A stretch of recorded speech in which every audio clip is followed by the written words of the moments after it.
While some people love to complain about Nintendo making too many games aimed at kids, in the indie space, I'd say they're a little more rare to find. Yes, there's a smattering of educational games, or ones that are meant more for earlier years in some way. But there actually aren't all that many for early gamers ready to start cutting their teeth on something a little more like they see their parents playing. Enter Nicktoons and the Dice of Destiny, a very kid-forward take on the action RPG genre that may not rival the likes of Diablo or other heavy hitters, but at least makes the most of its license and delivers something thoroughly family-friendly and playable. Brought together by a mishap involving a misguided wish to play Creatures and Chasms for real on the part of Timmy Turner from the Fairly OddParents. Characters from a wide variety of Nickelodeon franchises from over the years have been assembled. Given the theme in question, each character has chosen a different character class to represent, so there's absolutely a little bit of everything and plenty of play styles to adopt.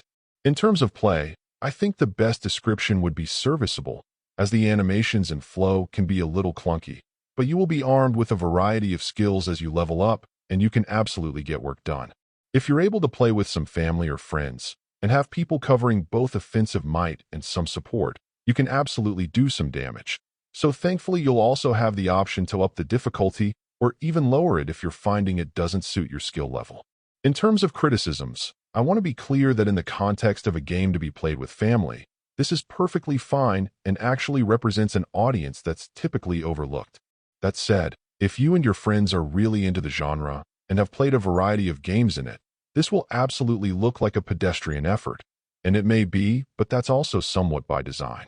I do understand the need to have a unified animation style that can work for every franchise represented in a reasonable fashion, but I will admit that I'm not really a fan of where this landed. It works, and there's no question to who everyone is, but it does look a bit off, and perhaps a bit cheap somehow in terms of overall effort.